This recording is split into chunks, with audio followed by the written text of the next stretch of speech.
Good evening, ladies and gentlemen. Heel Team 6 Wrestling is proud to present the Bodega Wrestling Podcast. So sit back, relax, and enjoy the ride. In 5, 4, 3, 2, 1.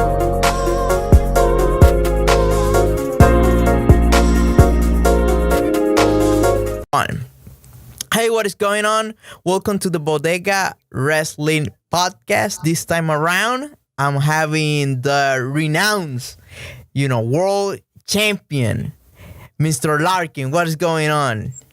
I'm doing good. I won a spelling bee in 5th grade, and I'm returning to the podcast, man. This is a podcast for champions.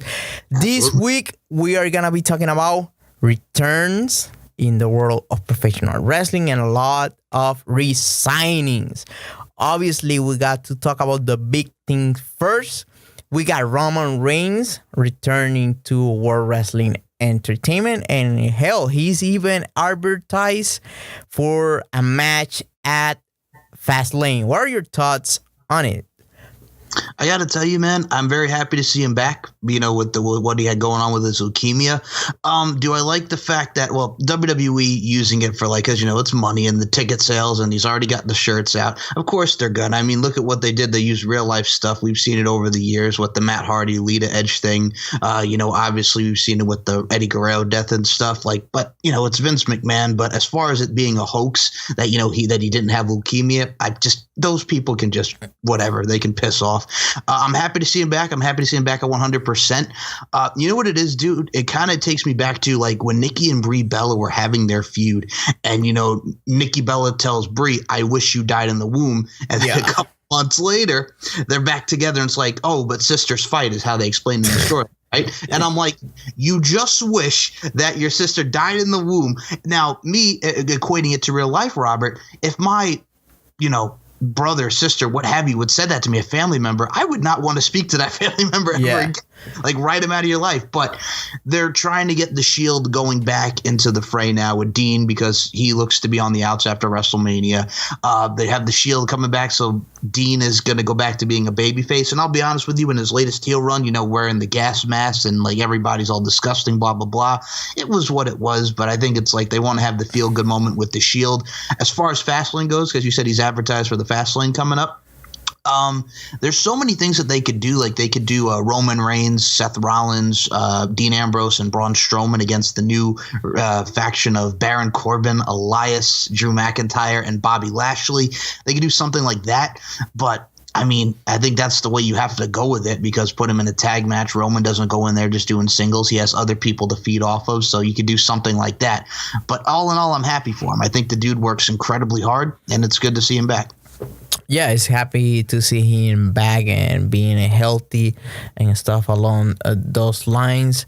By the way, how many times have WWE put together back the Shield? 3 times? Dude, I think this was 4th, because remember the last one, they all got sick. No, who got sick? Roman got sick. That's right. He got sick, and they had to put Kurt Angle wearing a vest. Yeah, that's right. So this is the 4th time that the Shield are riding strong. The Shield will rise again, Robert. Yeah, they're want to be like the NWO. Holy cow!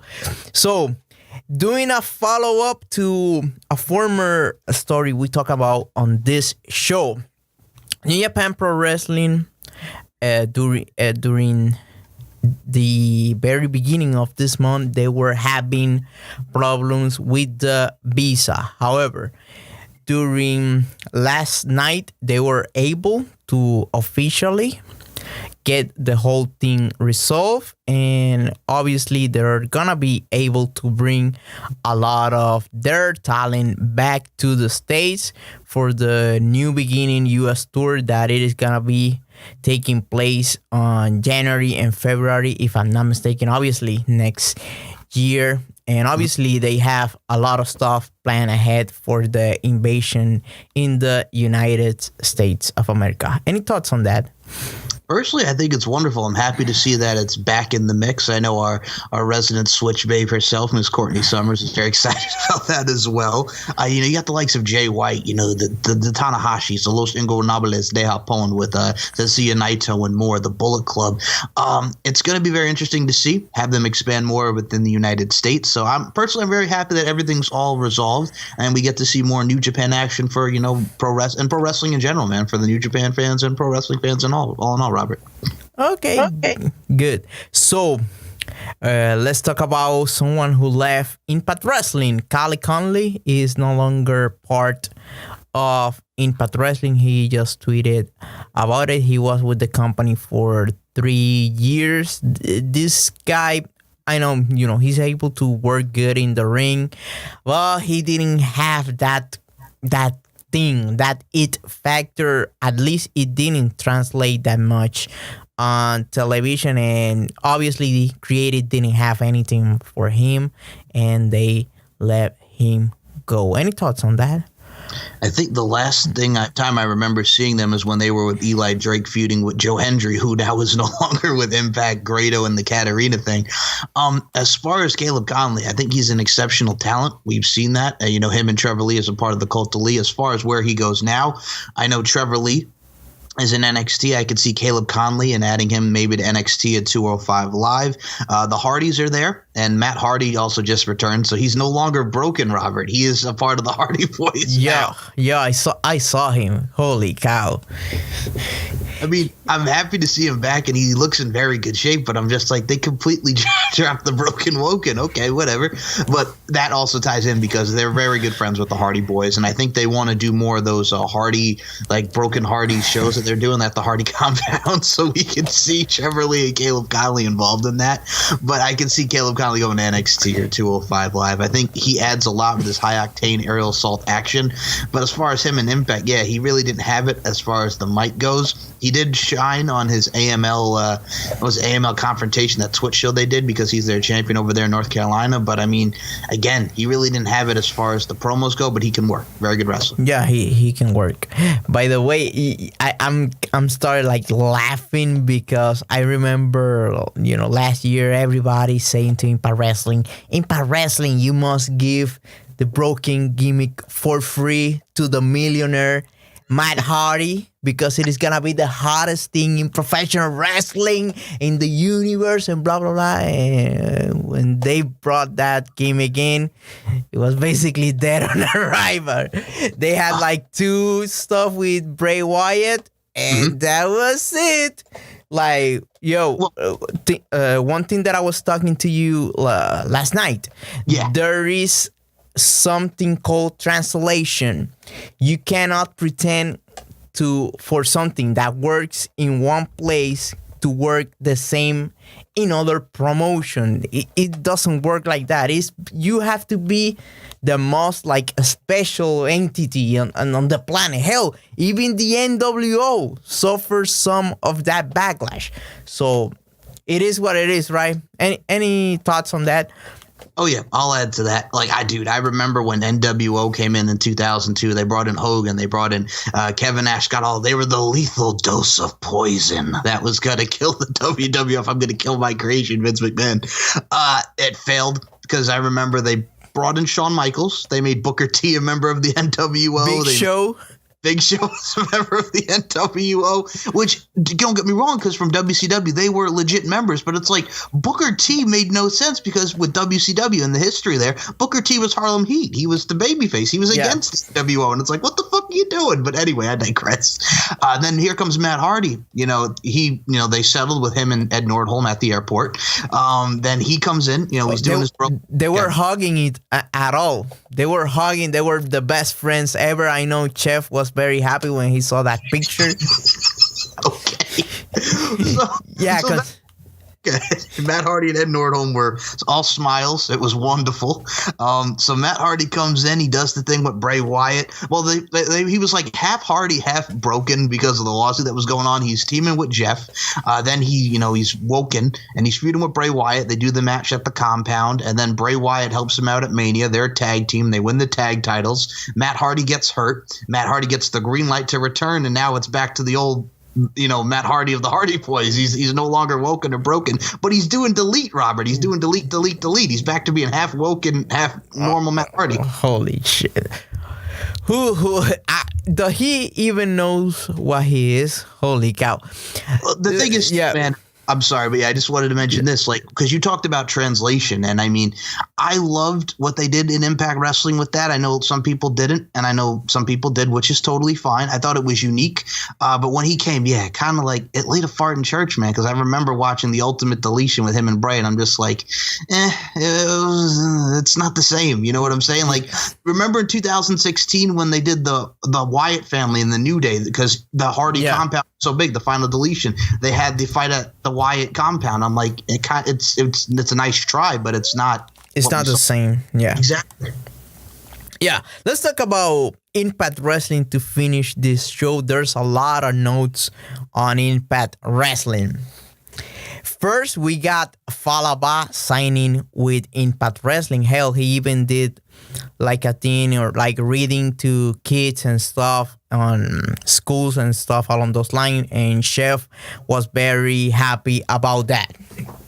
Also, yeah. I'm sorry, man. I just had to mention. Well, I mean, that's great for Fowler because it's all on the social media. Greeting awareness for the kids like they're doing with the NFL with that partnership. I think that's very cool. Yeah. Also, Madison Rayne returned. Madison Rayne returned to Impact Wrestling, and obviously Jorge was very happy about that. He was tweeting, since very early in the week, wishing for her to be returning to Impact Wrestling, and his wishes were granted. Also, we got Sami Callihan signing a long-term deal. We got Rosemary signing a long-term deal, and if I'm not mistaken, she is returning to the ring very soon. And also, they signed Josh Alexander. Any thoughts on this? All right, well, I'll start with Josh Alexander. Dude is a hell of a talent. He's got like that amateur vibe about him. He's a big dude, but he can move, and he's super smooth. I like Josh Alexander. I'm looking forward to seeing what they do with him. Rosemary, very cool. We've seen her on TV. We got the Dark War coming in 2 weeks, Robert, with her against Su Yung and Ali, and their whatever members that they get for this particular matchup. Who else do we got? Oh, Madison Rayne. Yes, Jorge Hart's Madison Rayne. Absolutely. Yeah. So we'll get to that. Madison Rayne. Okay. So I remember around this time last year, and I know you know where I'm going with this, Robert. Yeah. Because he, that being Jorge, is just so happy right now. Yes. Jorge, this was around the time when Madison Rayne, she beats Taya Valkyrie, right? And then she's like, oh my God, this means now I have a match with Su Yung at Slammiversary. And everybody was like, no! And then Su Yung beats her, and the night before she wrestles Sumi Sakai for the Women of Honor Championship, right? So then she leaves. She wrestles Mercedes Martinez in the Mae Young Classic. She's the first one gone from the Mae Young Classic, Robert. First one gone. Then she jumped? Yeah. Yes, she was the first one gone. So then, she decides, this place feels like home. I remember her saying in an interview with Mike Johnson on PW Insider that, Ring of Honor just felt like home. It felt like the right decision. So she signed with Ring of Honor. Okay, so she's in the Women of Honor tournament. Kelly Klein's in there with her. A lot of the Stardom girls like Mayu Iwatani, Sumi Sakai, the whole nine. So she's doing that. Then we hardly ever hear anything about her with Ring of Honor and all these events. And then it comes out, not too long ago that she got released. And then, we find out today that she is signed with Impact Wrestling again. So here's my theory on this. She beat Taya last year, right, to, get the match with Su Yung. And we got Slammiversary coming up in June, Robert. So it's kind of like a baby face Madison, whatever they do with Taya. If she goes heel, whatever you want to see, heel or baby face Taya, it's Taya Valkyrie. I could see them doing a repeat of, incorporating, correlating, and, having some you know what I mean, correlations and that consistency or continuity. There it is, continuity with the storyline. Say, around this time last year, Taya, I beat you to get a shot at that Knockouts championship. Now, since you're the champion, I want it back, and she's going to she wants to be a 6-time Knockouts champ or how many times she's held the belt. So I could definitely see that being in her future. I mentioned Madison Rayne. Followed by, I mentioned, what was the other one? Josh Alexander. Sami Callihan. That's right. Sorry. Yeah. Hi, Robert. Sami Callihan. Not shocked at all because I know he's very, very impact driven, very impact oriented, very passionate individual about Impact Wrestling. And I know he mentioned at United We Stand he wants to tear down WrestleMania weekend because he's going to show Impact what we're all about. So I wasn't shocked with Sami Callihan or Rosemary signing, but walking weapon Joshua Alexander, it's going to be interesting. Madison Rayne, ugh. But other than that, that's all I got to say. As for Sammy, I have always compared him to the Taxmaster, Kevin Sullivan. So he's like that vertebral piece that you need in order to have a company. You don't need to put him over. You don't need to give him titles or anything like that. You just need to have someone consistent and who is entertaining in the ring and also outside of the ring and with his promo. And that type of guy is Sami Callihan. You got Falaba, who is more of a comedic relief type of guy. So obviously they want to keep at least one person being like the funny, like, let's have fun too inside the world of professional wrestling. Obviously they were gonna resign Rosemary. I don't ever think she was leaving the company, and obviously they're taking obviously a gamble because we don't know how good she will be when she returns because she have a bad knee and that takes time, and those obviously those operations are very hard to deal with. So obviously they are taking a gamble and believing in Rosemary as a character and as a wrestling performer. As for Josh Alexander, I see a lot of stuff in the future for this guy. He is able to translate good to the television to get himself over on TV. He is gonna be one of those guys that are gonna be in the upper echelon of the world title picture in Impact Wrestling. As for Madison Rayne, okay. I'm not a big fan of Madison Rayne. I find her like she looks like elementary school teacher. I don't buy her like a wrestler. I buy her like she's like a teacher or something like that.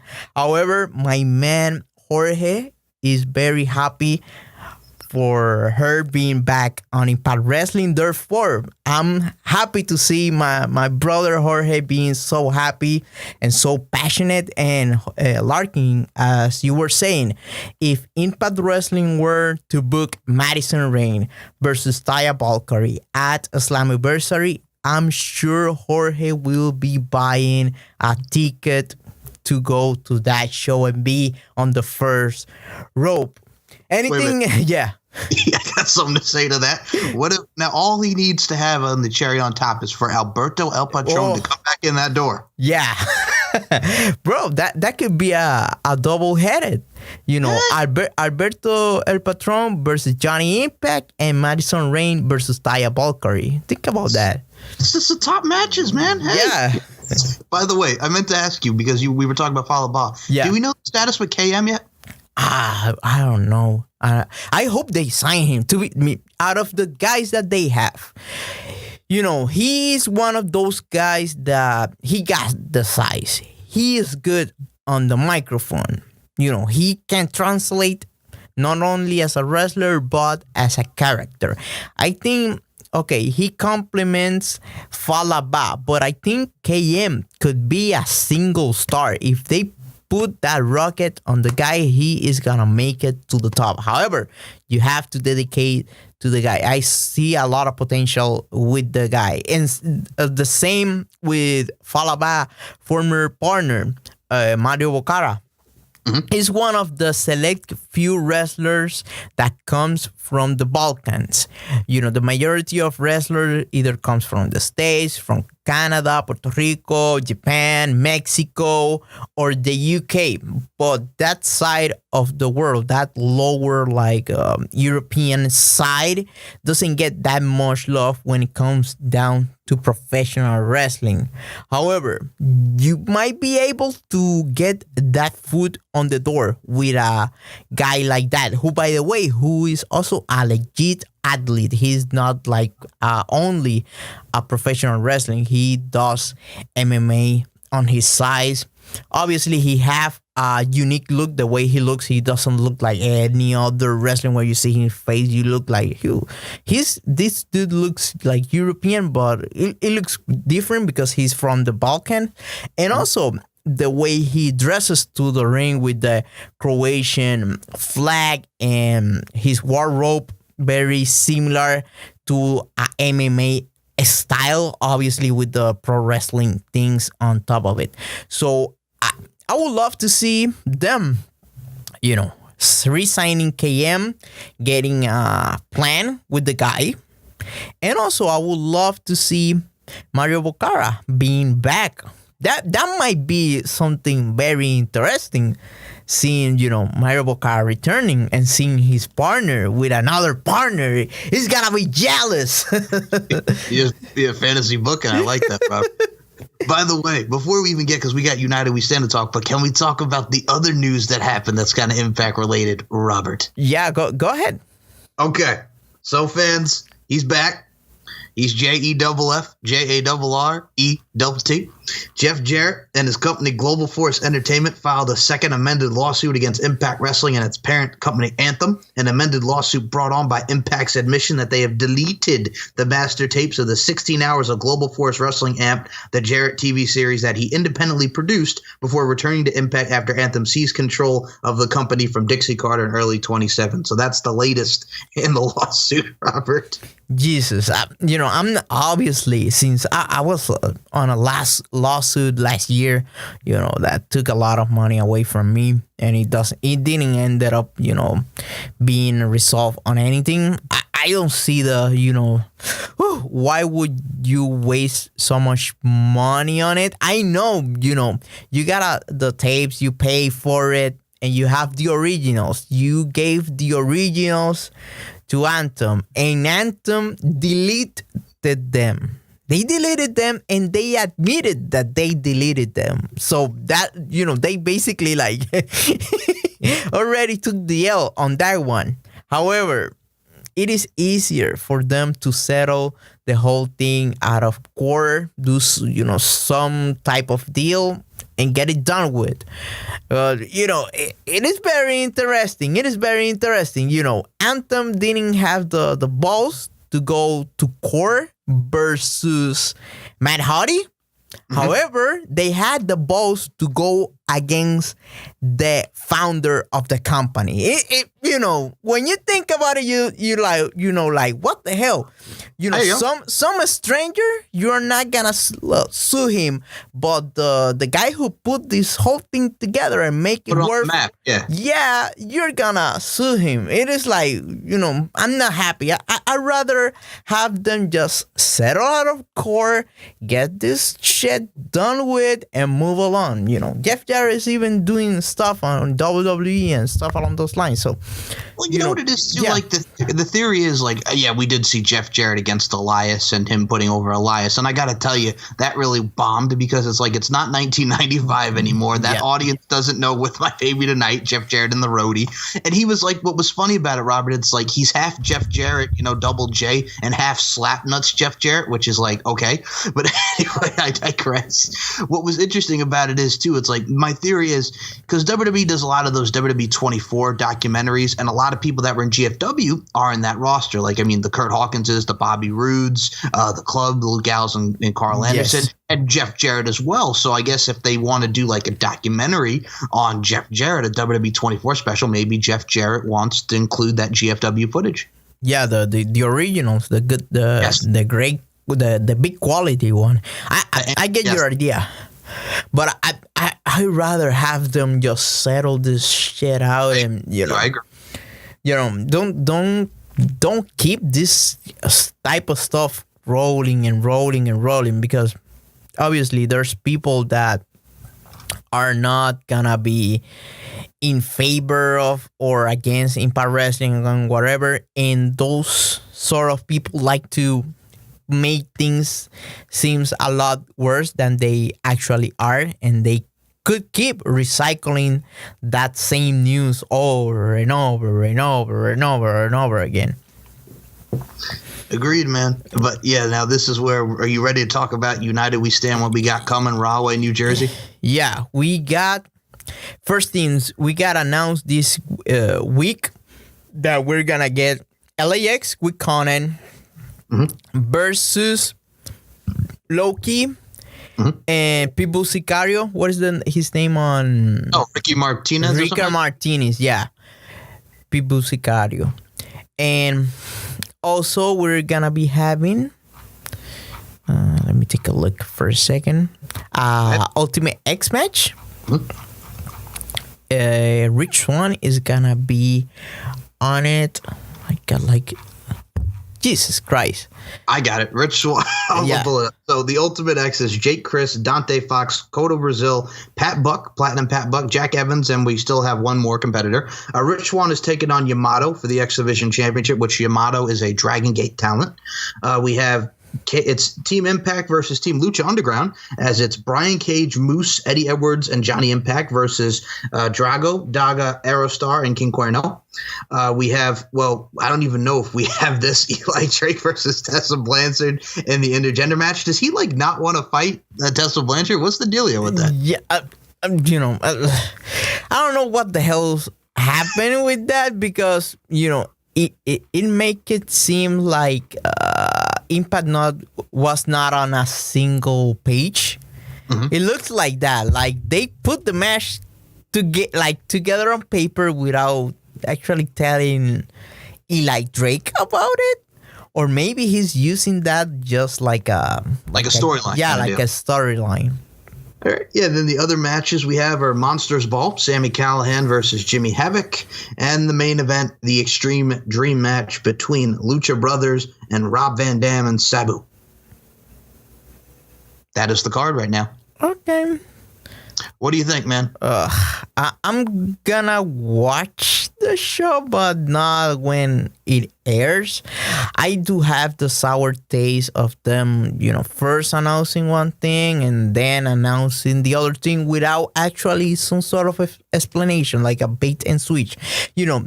If they were like maybe even Josh Matthews or Don Callis, they were to do a little short video saying, hey, the United We Stand card is getting a lot bigger than we wanted, and in order to cover all the payments, we're gonna be moving the show to Fight TV, and be clear with the audience. But this, yes, we're gonna announce for you to see the show on Twitch, but then you move it to Fight TV. I don't like that type of shady business. The same as they did with this Wednesday with them saying, hey, a former champion is returning to Impact Wrestling, and the person being Rosemary, and Rosemary never left the company. So don't play fast and loose with the facts and stuff along those lines. Be clear with your audience. I have no problem in paying money to buy stuff, but be clear. It is just like going to, let's say, a hamburger place and ordering a hamburger expecting to pay $10, and you're gonna be paying $30. Like, you will never ever buy anything from that place. So I don't like that. I'm gonna be watching the show, but since it is gonna be a Thursday, like 11 p.m. if I'm not mistaken, I'm not gonna be able to. 11 p.m. on a Thursday night. That's right. Yeah. Yeah, I'm not gonna be able to watch that stuff live. I'm sorry, I gotta wake up and It's the same thing with a lot of people too, because it is WrestleMania weekend. A lot of these shows are running late, so a lot of people are probably going to be watching it, like you and myself are going to be watching it at a later day. With the bait and switch, like we mentioned, like Rosemary, Madison Rain, you bait and switch, like you mentioned, it's Rosemary. They announced it on the call. And then it's like, what? Rosemary, she never left. That's the impression that you get. Like with United We Stand, it's like, oh, cool. It's another Twitch event. We're going to be doing like they do with the Independents and, Twitch. All right, cool. Super show. It's free. And then all of a sudden it's like, oh, by the way, no, it's going to be on the Fight TV app and it's $20. And it's like, but wait a minute. You just told me it would be free and now you want me to pay for it. So it's like, what? Yeah, be clear. Be clear. Specify. Yeah. It is, and I, I'm gonna get hit for this because I used to call Don Callis Baby Heyman. Baby Heyman, yeah. Baby Heyman, because I saw a couple of his tactics. And when you see those baits and switch, those are Paul Heyman type of tactics. He used to do a lot of stuff like that on ECW, but he was able to fly with that because it was ECW. The Impact audience is a lot more mature, and obviously they are the people who, ended up surviving the WWE era, and they want something more mature, more modern, and with obviously indie stars, but also mainstream talent, also the original talent, all in like a mix. So obviously you should not be treating your customers like that. Agreed. And the last thing I will say, because the Impact news was like the big chunk of what we were going to be talking about today, Robert. But the other thing is, like, with people that watch, Fridays, Pursuit, as on Twitch, the simulcast, 10 p.m. Now, if you miss it, so you get it on Monday on Twitch at 6 p.m. And then you get it on Tuesday, anytime on the GWN On Demand. And then Wednesday now they added Explosion, which we talked about last week on the show. I know Jorge and Chef and Drake Adams covered that on the last show. But I mean, like, they just added Jorge with the whole like we were talking about, Robert, with the whole thing that Jorge covered, the whole 6 p.m. the replay. Like, I get it's accessible for people that can't watch it at 10 p.m. on Friday, absolutely, but it's just like 6 p.m. and then it's on demand on Tuesday. What are your thoughts about it? Yeah, I basically watch the shows like Monday. That's why I stopped. Like, by the way, to those who are wondering why I stopped doing like weekly reviews, was because of that. I work like every single Fridays and Saturdays very early on. I basically had a lot of stuff to do Saturday and Sunday. So my day that I could sit in front of like a screen and watch the show, like and enjoy it, is on Monday. So it is perfect time for me. Most of the time I end up watching the show like Mondays at 5 when I get out of work. I basically most of the time download the show in one of those like Russian like websites that have like Daily Motions and all that stuff like that, and watch the show that way. But it is good, so I don't have to deal with the Russians. I deal now with Twitch. Deal with the Russians. Oh man, oh boy! But yeah, that was the news, and I know somewhere right now Jorge is just. That's why I'm going to mention to Jorge. That's why I had the brief thing. I'm still cracking up. So somewhere right now Jorge is just he's got the shrine ready. He's got Madison Rain's pictures when she's a blonde, whether she's a brunette. Beautiful people. Queen Bee. Jorge is very excited for Madison Rain coming back to Impact Wrestling. The shrine is out, Robert. So that's it for me. Thank you a lot for listening to this podcast all the way through. If you enjoyed it, make sure that you subscribe for more content like this. Make sure to follow Jorge at Bodega Wrestling Podcast. Follow me on Twitter at Wrestling Robert, and follow Larkin at SM Larkin. SM Show, and also Mr. Larkin, right? Is the other one that you use?